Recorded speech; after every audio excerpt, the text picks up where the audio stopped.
नमस्कार, मी अश्विनी पुरी. News India 27च्या विशेष कार्यक्रमात आपल्या सर्वांचं स्वागत. आज आपल्यासोबत आहेत राष्ट्रीय समाज पक्षाचे शहराध्यक्ष विलास पलंगे हे आले आहेत. आपण त्यांच्यासोबत आज विविध विषयांवर चर्चा करणार आहोत. नमस्कार सर, न्यूज इंडिया 27मध्ये आपलं खूप खूप स्वागत. सर, आपल्या पक्षाची विचारधारा काय आहे, तसंच आगामी काळात आपण नाशिक शहरात कोणत्या प्रकारची कामं करणार आहेत? आमच्या पक्षाची विचारधारा या पक्षाचे संस्थापक अध्यक्ष जे आहेत महादेव जानकर साहेब यांनी राष्ट्रीय समाज म्हणजे कुठल्या एका समाजासाठी नसून हा राष्ट्रीय समाज म्हणजे पूर्ण जो समाज आहे ह्या भारत देशामध्ये त्या समाजासाठी म्हणून हा पक्ष काढला आणि स्वतःचं घर त्यांनी त्यागून आज त्यांना 25 ते 30 वर्ष आले का साहेब घरीच गेले नाही कुटुंबापासून का त्यांना फक्त या समाजासाठी काहीतरी करायचं आहे. वंचित घटकाला उपेक्षित घटकाला अपेक्षित ठिकाणी बसवणं, सत्तेच्या गादीवरती आज घराणेशाही या अनुषंगाने सत्तेचं राजकारण चालतं. त्या पद्धतीचं राजकारण नाही. सामान्य कार्यकर्ता त्यांचा सामान्य कार्यकर्ता असणारा विलास पलंगे हा तो शहराध्यक्ष म्हणून एका व्यासपीठावर बसला पाहिजे. ह्या ध्येयाने त्यांच्या या पक्षाचे हे उद्दिष्ट आहेत. या उद्दिष्टाने आम्ही काम करतो. शेवटच्या वंचित शोषित घटकापर्यंत जे काही प्रयत्न करता येतील, जे काही पुरवता येईल, त्यांना मदत करता येईल, त्या सर्व याच्यावर पक्ष काम करतो. हे पक्षाचं ध्येय धोरण निश्चित केलेलं. हा पक्ष काही कुठलं एका ट्रॅक पुरता मर्यादित नाही. आम्ही पूर्ण भारत देशामध्ये 122 ठिकाणी 22 राज्यामध्ये पक्षाचं काम या ठिकाणी चालू आहे. सर, आगामी महानगरपालिकेत आपला पक्ष निवडणूक लढवणार आहे का व किती जागांवर लढवणार आहे? आगामी आपण विचारलेला प्रश्न निश्चितच बरोबर आहे. आगामी महापालिकेत नगरपालिकेच्या निवडणुकीत महानगरपालिकेच्या पूर्ण 122 ठिकाणी उमेदवार आमची तयारी करत आहे. 122 ठिकाणी आम्ही लढवणार आहोत. आणि उद्या युतीचा प्रश्न आला तर वरिष्ठ स्तरावरती आमचे उत्तर महाराष्ट्र अध्यक्ष असतील राजा पोतरे, आमचे उत्तर महाराष्ट्र प्रभारी असतील दांडगे पाटील साहेब, संपर्क म्हणून कैलास साळनोर साहेब असतील, आमचे भागवत सापनर साहेब असतील, अरुण वाजे साहेब असतील आणि आमचे जिल्हा अध्यक्ष माननीय डॉक्टर अरुण आवाड साहेब यांच्या विचारांनी त्यावेळेस ठरवलं जाईल. तो निर्णय अंतिम राहील का युती करायची काय करायची. पण शक्यतो आम्ही पूर्ण 122 ठिकाणी प्रयत्न करतो. 122 ठिकाणी उमेदवार द्यायचे. 122 ठिकाणी पक्षाचे उमेदवार, सक्षम उमेदवार, साम दाम दंड भेद या सर्व वृत्ती वापरून ही निवडणूक आम्ही 2022ची 122 उमेदवार लढवून महापालिकेची नाहीच एक हाती सत्ता न म्हणता सत्तेचे वाटेकरी हो आणि किंगमेकरची भूमिका भविष्यात महापालिकेत ही राष्ट्रीय समाज पक्षाची आपल्याला बघण्यात येईल. सर, सध्याची महानगरपालिकेतील सत्ताधाऱ्यांचे कामकाज योग्य आहे का, याबद्दल तुमचं काय मत आहे? सत्ताधाऱ्यांचं काम निश्चितच चांगलं चालू आहे. आता तर करोनाचा हा प्रादुर्भाव असल्यामुळे पण जो प्रशासनावर यापूर्वी नगरसेवकांचा जो प्रभाव असायचा, प्रशासनावर एक वचक होती पूर्वी नगरसेवकांची, त्या नगरसेवकांपैकी माझ्या नजरेत तरी आता बघतोय का 25% नगरसेवक राहिले ज्यांचा प्रशासनातले अधिकारी त्यांना वचकतात. तर प्रशासनावर पहिले सत्ताधाऱ्यांनी वचक निर्माण केला पाहिजे. नगरसेवकांनी पण तिथं आपले हक्क आपल्याला जनतेने का पाठवलं आहे. तुम्ही 15, 7, 8, 10 हजार लोकांचं प्रतिनिधित्व करता ज्या ठिकाणी, आता तर आपले 4चे प्रभाग होते, 50 हजाराचे या ठिकाणी वार्ड होते, प्रभाग होते 4चे. तर तो तिथं जो भांडलंच पाहिजे असं नाही, तिथली ती वचकच या ठिकाणी प्रशासनावर आता राहिली नाही. पूर्वी आम्ही बघायचो आपले राजेंद्र बागुल असतील, आमचे मार्गदर्शक वसंत भाऊ असतील, विजय सानेसाहेब असतील, असे आत्ता पण आहेत आमचे नाना आहेत, गजानन शेलार आहेत, शाहू महाराज खैरे आहेत, बरेचसे नगरसेवक आहेत जे ॲक्टिव्हिटीने काम करत आहे. पण जो वचक इतर नगरसेवकांचा पाहिजे, जे नवीन निवडून गेले, त्या ज्या तरुणी आमच्या ज्या भगिनी निवडून गेल्या आहेत, जे तरुण निवडून गेले, ते थोडंसं संघर्षात काही जण करत आहे, त्यांचा प्रयत्न पण चालू आहे. आणि येणाऱ्या काळात आम्ही बऱ्याचशा तरुणांना संधी देणार. तरुण अनुभवी शिक्षणाने क्वालिफाईड असणाऱ्या व्यक्तीला राष्ट्रीय समाज पक्षाची उमेदवारी देऊन त्यांनी विकासासाठीच काम केलं पाहिजे. आणि आम्ही नाशिकविषयी एक विजन तयार केलं आहे. माझं नाशिक कसं असलं पाहिजे, माझं शहर कसं असलं पाहिजे, माझ्या शहराला आता काय कमी पडतं आहे. नुसती स्मार्ट सिटी केली आणि एक रस्ता बांधल्याने शहराचा विकास होत नाही. शहराचा ड्रेनेजचा प्रश्न आहे. सरस्वती नाल्यावर तुम्ही कधी जा, सरप बाजारापर्यंत इतकं चोकप होतं. आणि हा प्रश्न काय आजचा नाही, ह्या प्रश्नात 30-30 वर्ष आले. एखादा प्रश्न 30 वर्ष लागतात, तेव्हा सत्ताधारी आणि विरोधक हे कुठंतरी एकत्र आहेत. हे संगनमताने महापालिका चालवत आहे. महापालिका हे संगनमताने चालवायचं ठिकाण नाही. तिथं विरोधकांनी विरोधकाची भूमिका मांडली पाहिजे आणि सत्ताधाऱ्यांनी सत्ताधाऱ्याची भूमिका मांडली पाहिजे. तर दोघांचं संगनमत असेल तर कुणीच काय बोलायचं नाही, नागरिकांनी काय बोलायचं नाही, कुणीच काय बोलायचं नाही. अशा पद्धतीने महापालिका चालते. म्हणून राष्ट्रीय समाज पक्षासारखा पक्षाला संधी का बरं आहे? नाशिक शहरातली जनता इतकी सुज्ञ आहे, इतकी जनता समजदार आहे. अनेक पक्ष नवीन आले, मनसे आली, राष्ट्रवादी आली. जेव्हा इथं कुठल्या पक्षाने नवीन पक्षाने एंट्री केली त्यावेळेस नाशिककरांनी त्या पक्षाला पाठबळ दिलं, त्या पक्षाला सत्ता येईल. पण अजूनही नाशिककर उपेक्षितच आहे असं मला तरी वाटतं. म्हणून येत्या काळात राष्ट्रीय समाज पक्षाच्या हाती जर का नाशिककरांनी सत्ता दिली तर तुम्हाला प्रामुख्याने सांगतो, आम्ही नाशिकची जी दुर्दशा झाली ती बदलल्याशिवाय राहणार नाही. लॉकडाऊन काळात आपल्या राष्ट्रीय समाज पक्षाच्या वतीने करण्यात आलेल्या कामकाजाबद्दल आपण काय सांगाल? आत्ताच लॉकडाऊन काळामध्ये पहिल्या दिवसापासूनच आम्ही कामाला सुरुवात केली. मग माझा वाढदिवसच त्यावेळेस आला 9 एप्रिलला. आम्ही त्या ठिकाणी बऱ्याचशा प्रमाणात मास्क वाटले. म्हणजे एका दिवसाला 5000 मास्क. तेव्हा मास्क मिळत पण नव्हते लोकांना. अशा वेळेस मास्क वाटले. परत कुठे बेड मिळत नव्हते. आत्ता त्याच्याच वेळेस बेड मिळत नव्हते. माझं एक आंदोलन बघितलं असेल आपण, जाकीर हुसेन हॉस्पिटलला मी ते विनयभंग आला म्हणून तिथं आंदोलन केलं. त्याचा इफेक्ट सगळीकडे पडला आणि जिथं पण सरकारी दवाखान्यात अशा अनेक लोकांचे रोज फोन येत होते. आजही या कंडिशनला राष्ट्रीय समाज पक्षाच्या वतीने आणि आम्ही स्वतः आमचे जिल्हाध्यक्ष डॉक्टर आहेत, त्यांचे सर्वांशी संपर्क आहे. मग कोणाचं चेक करायचं असेल, कोविडची चाचणी असेल, हे असेल ते असेल, आम्ही रोज काम करतो आहे. आजही दिवसभरात 10 फोन येत आहे. म्हणजे इतकं कुठल्या पक्षाकडे आहे का नाही ते सांगू शकत नाही, कुठल्या पक्षाकडे लोक इतक्या प्रमाणात जातं का नाही. पण जनतेचा विश्वास हा खूप संपादन आम्ही या ठिकाणी केला. आणि लॉकडाऊनच्या काळात अनेकांना अन्नधान्याची कमी होती. मग आम्ही एक ठरवलं का आपण प्रत्येकाने एवढं द्यायचं. मग आम्ही प्रत्येकाला गहू असतील 5 किलो गहू, 2 किलो तांदूळ, आपलं चहा पावडर, मसाला, तेल, असं सर्व एक किट तयार केलं किराण्याचं आणि प्रत्येकाचं घरपोच जाऊन दिलं. कुठलाही फोटो काढला नाही, फोटो काढायचंच नाही. आम्ही ठरवलं का हे असे वेळेस काम करता असताना हे पक्ष राजकारण ह्या गोष्टी या भावना बाजूला ठेवल्या. एक समाजकारण करता मी जो कार्यकर्ता आहे, मी समाजकारण करता राजकारणात आलेलो आहे. हा अपघात आहे माझ्या जीवनातला का राजकारण करायची वेळ आली, एक चांगला पक्ष भेटला, चांगली संधी भेटली म्हणून काम करतो आहे. मग समाजकारणाची ही वृत्ती पहिल्यापासूनच रक्तात आहे. कुटुंबात पण ती वृत्ती आहे. आमच्या कुटुंबातलं तुम्हाला माहिती नसेल कदाचित, आमचे नंदू पलंगे माझे मोठे बंधू आहेत. राष्ट्रपती पुरस्कार 2008ला त्यांनी जो इथं हे झालं पुरं बापू आसाराम बापू पुलावरती जे पाणी वाढलं होतं आणि त्याच्यात 6 लोक अडकले, ते काढण्याचं काम आमच्या बंधूंनी केलं आहे. अशा या कुटुंबाचा वारसा, सामाजिक वृत्ती असल्यामुळे करोना हा काय नवीन वाटला नाही. हे प्रसंग रोज येत असतात. हॉस्पिटलचे, मेडिकलचे, कुणाला रक्त लागतं हे कायमच चालू असतं. पण या प्रमाणात जास्त संख्या वाढली रुग्णांची आणि ते जास्त जबाबदारी आली. पण तरी न खचता पक्षाचं कामही करायचं, लोकांची सेवाही करायची, या वृत्तीने इतक्या मोठ्या प्रमाणात आमच्या प्रत्येक विभागाध्यक्षांनी काम केलं. माझ्या प्रत्येक विभाग अध्यक्षांनी सूचना दिल्या होत्या, कोणी माणूस आला तुमच्याकडून जमलं मला सांगायचं, मी करेल. आणि ते करत असताना त्या विभागाध्यक्षांनी त्यांच्या पातळीवर जेवढं होईल तेवढं केलं. परत मलाही फोन केला का असं आहे, आपण असं केलं पाहिजे.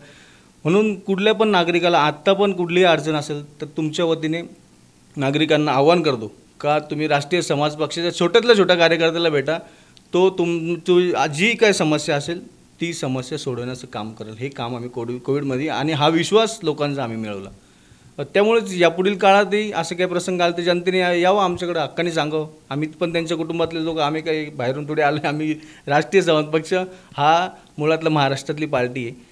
इथं समाजवादीचा नगरसेवक निवडून येतो, बहुजन समाज पार्टीचा नगरसेवक येतो, तर राष्ट्रीय समाज पार्टीचे पण लोक निवडून येतील. आणि राष्ट्रीय समाज पार्टीचे लोक त्याच ताकदीने काम करतात जनतेसाठी, जरी इतर पक्षाचे करत असतील.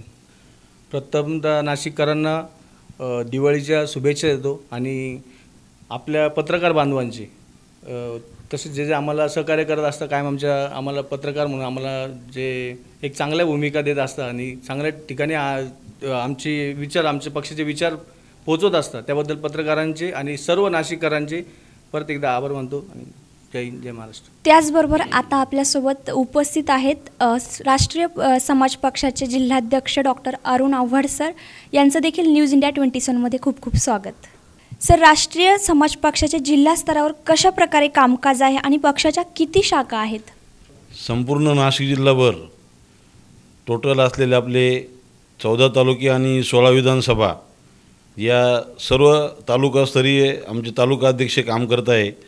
त्यांच्याबरोबर संपर्क प्रमुख असतील, उपतालुका अध्यक्ष असतील, संघटक असतील, वेगवेगळे जे पदाधिकारी आहे, आम्ही संपूर्ण कार्यकारिणी ही पूर्ण केलेली आहे आणि आमचे सर्वच तालुका अध्यक्ष ॲक्टिव्ह आहे. तर आजही तालुका लेवलला असलेले वेगवेगळे जे प्रश्न असतात, मग त्यामध्ये शेतकऱ्यांचे प्रश्न असो, विद्यार्थ्यांचे प्रश्न असो, महिलांचे प्रश्न असो, सर्व घटकांच्या प्रश्नांसाठी आमचे तालुका अध्यक्ष हे एकदम हजर असतात. प्रामुख्याने विद्यार्थ्यांचे प्रश्न असतात, वेगवेगळ्या ठिकाणी ॲडमिशन घेणे असतात, वेगवेगळे दाखले लागत असतात, वेगवेगळ्या फीज कमी जास्त करायच्या असतात. अशा प्रत्येक ठिकाणी स्वतः हिरिरीने भाग घेतात आणि शेतकऱ्यांच्या चळवळीतसुद्धा प्रामुख्याने वेळोवेळी आम्ही आता दुधाचे आंदोलन केले, लाईट बिलं वाढवा आले होते त्यावेळेस आंदोलन केले. आता काल परवा शेतकऱ्यांना हेक्टरी 50,000 रुपये भाव मिळावा, हेक्टरी 50,000 रुपये शेतकऱ्याच्या खात्यात डायरेक्ट जमा व्हावा आणि त्यांना ओला दुष्काळ जाहीर व्हावा. कारण ह्या करोनाच्या काळामध्ये ऑलरेडी शेतकरी पीडित असताना, दुःखित असताना अशा याच्यामध्ये जे काय अतोनात शेतकऱ्यांचं नुकसान झालं आहे, त्यासाठी आमचे टोटल जे पदाधिकारी तालुका अध्यक्षापासून सर्व जे शाखा प्रमुखापर्यंत या प्रत्येक आमच्या कार्यकर्त्यांनी तालुकास्तरीय तहसीलदारांना निवेदन देऊन त्या मागण्या केल्या. त्याच दिवशी मागण्या केल्या आणि त्याच्या दुसऱ्या दिवशीच लगेच माननीय मुख्यमंत्री साहेबांनी 10,000 रुपये हेक्टरी अनुदान डिक्लेअर केलं. तर निश्चितच दुधाच्या भावामध्ये पण मागच्या वेळेस जे केलं होतं त्याच्यातही रिझल्ट भेटले. असे वेळोवेळी आमचे संस्थापक अध्यक्ष नामदार महादेव जानकर साहेब यांच्या आदेशाने आम्ही वेळोवेळी आंदोलनं करत असतो. आमचे जे आत्ताच बोलले शहराध्यक्ष विलासभाऊ पलंगे हे पण शहराच्या प्रश्नावरती सातत्याने आम्ही सर्व शहरातली टीम, आमचे उत्तर महाराष्ट्र अध्यक्ष राजभाऊ पोथारे, आमचे उत्तर महाराष्ट्र प्रभारी दांगडे पाटील, उत्तर महाराष्ट्र संपर्क प्रमुख कैलास हाळनोर, उत्तर महाराष्ट्र संघटक भागवत सापनर, दुसरे संघटक अरुणभाऊ वाजे, असे काय आमचे आणि जे असलेले बाकीचे आमचे युवा जिल्हाध्यक्ष नवनाथ शिंदे, महिला जिल्हाध्यक्ष वनिता जाधव, त्यानंतर आमचे अल्पसंख्याक जिल्हाध्यक्ष खानसाहेब म्हणून असे वेगवेगळे आमचे जे काही पदाधिकारी पूर्ण याच्यामध्ये हिरिरीने भाग घेत असतात. तर निश्चितच तालुका स्तरावरती प्लस गाव लेवलला ज्या काही ग्रामपंचायत आहे, आमचं जे पुढचं भविष्यातलं टार्गेट आहे की ग्रामपंचायत इलेक्शन एकही ग्रामपंचायत अशी लढवली जाणार नाही की जिथं राष्ट्रीय समाज पक्षाचा कॅन्डिडेट उभं राहणार नाही. असं पंचायत समिती असू द्या, जिल्हा परिषद असू द्या, पंचायत समितीच्या टोटल 148 जागा आणि जिल्हा परिषदेच्या 74 जागा आजही आमच्याकडे लिस्ट रेडी आहे. सर्व गण आजही आमचे गट प्रमुख तिथं काम करत आहे. तर अशा पद्धतीने आम्ही येणाऱ्या भावी काळातल्या आगामी इलेक्शनमध्ये मग ते नगर परिषदचा असू द्या, मार्केट कमिटीचा असू द्या, जिल्हा परिषदचा असू द्या, पंचायत समितीचा असू द्या, असे सर्व प्रकारचे जे इलेक्शन आहे आम्ही ते 100% लढणार आहे. आणि वेळोवेळी आमच्या वरिष्ठांच्या आदेशानुसार युतीची काय जो विषय असेल तो वेळोवेळी आमचे वरिष्ठ सांगतील त्यावेळेस आम्ही तो निर्णय घेऊ. आणि अशा पद्धतीनं एकही इलेक्शनचा चान्स समाजसेवा करत असताना पक्षाच्या माध्यमातून वेगवेगळ्या, मी स्वतः वैयक्तिक डॉक्टर असल्या कारणाने करोना काळातच नव्हे तर गेल्या जेव्हापासून मी डॉक्टर झालो तेव्हापासून मी आजही आम्ही लोकांसाठी काम करत आहे. लोकांना ॲक्सिडेंट झाल्यानंतर मुख्यमंत्री सहायता निधी असू द्या, त्यानंतर जिल्हा सिव्हिल हॉस्पिटल असू द्या, SMBT मेडिकल कॉलेज असू, त्याच्यानंतर वसंतराव पवार मेडिकल कॉलेज असू द्या, संदर्भ रुग्णालय, शिर्डी हॉस्पिटल, अशा वेगवेगळ्या ठिकाणी ज्या काही लोकांना मदती लागतात. मग त्यामध्ये कोणाचे बायपास असू द्या, कोणाला MRI करायचा आहे, CT स्कॅन करायचा आहे, ब्लड लागलं, मेडिसिन लागले, अशा सर्व प्रकारचे जसे आमच्या शहराध्यक्षांनी सांगितलं का असे जागृतपणे आमचे सर्व लोक काम करत आहेत. तालुका अध्यक्ष असू द्या, सर्व राष्ट्रीय समाज पक्षाचे सर्व पदाधिकारी ते वेळोवेळी मला फोन करता, वेळोवेळी कोणत्याही वेळेला फोन आला तरी आम्ही त्यांच्या संपर्कात असतो आणि त्यांना मदत केल्याशिवाय राहत नाही. आणि निश्चितच अशा माध्यमातून आम्ही वेगवेगळ्या क्षेत्रामध्ये एकही याच्यात आम्ही काम करण्यास कसूर ठेवत नाही. आणि या आगामी काळामध्ये निश्चितच माझी पूर्ण जी टीम आहे ती रेडी आहे आणि आगामी काळामध्ये आम्ही निश्चितच याचं यश दाखवल्याशिवाय राहणार नाही. आणि जिल्हा परिषदमध्ये निश्चितच आमच्या पक्षाचं स्थान तिथं मिळू, पंचायत समितींना मिळू, मार्केट कमिटीमध्ये मिळू, ग्रामपंचायत लेवलला मिळू, सोसायट्यांमध्ये मिळू, असा मला दृढ विश्वास आहे. आणि निश्चितच आमचा पक्ष सर्वांच्या बरोबर आहे. तरी सर्व लोकांनी वेळोवेळी आमच्या संपर्कात राहावे. सर, जिल्हा परिषद व पंचायत समितीच्या निवडणुका आता जवळ आलेल्या आहेत, तर आपण या निवडणुका लढवणार आहेत का? हो, निश्चितच. मी आत्ताच बोलल्याप्रमाणे नाशिक जिल्हा परिषदमध्ये असलेल्या टोटल 74 जागा, जिल्हा परिषदसाठी 74 जागा आणि पंचायत समितीसाठी 148 जागा, या सर्व जागांवरती आम्ही तयारी केलेली आहे आणि तयारी करत आहे. आमचे टोटल जिल्हा परिषद गट प्रमुख, गण प्रमुख, कोणत्या गटामध्ये किती लोकसंख्या आहे, किती मतदार आहेत, अशा पद्धतीनं आम्ही टोटल आमचं काम चालू आहे. प्रत्येक ठिकाणी गट प्रमुख, गण प्रमुख प्रत्येकाला सर्वे करण्यासाठी सांगितलेलं आहे का त्या गटामध्ये सक्षम कोण उमेदवार आहे. त्यानंतर ज्या काय असलेल्या पार्ट्या त्याच्यामध्ये 1 नंबरला कोण होता, 2 नंबरला कोण होता, 3 नंबरला कोण होता, अपक्ष कोण आहे, असा आमचा सर्वे चालू आहे. आणि त्याच्यामध्ये मॅक्झिमम आमच्याच पक्षातला असलेला त्याची ताकद वाढवून तिथं समोरच्यांना आव्हान कसं देता येईल आणि तिथं आपला उमेदवार कसा निवडून आणता येईल, यासाठी आमची पूर्ण बांधणी चालू आहे. आणि निश्चितच आम्ही याच्यात यशस्वी होऊ, आम्हाला पूर्ण असा विश्वास आहे. सर्व नाशिक शहर व जिल्हा सर्व बांधवांना दिवाळीच्या व काल झालेल्या दसऱ्याच्या हार्दिक शुभेच्छा. निश्चितच सर्व जिल्हा करोनामुक्त हो, पूर्ण जग करोनामुक्त हो आणि सर्वांना ही दिवाळी सुखी समाधानाची जावो.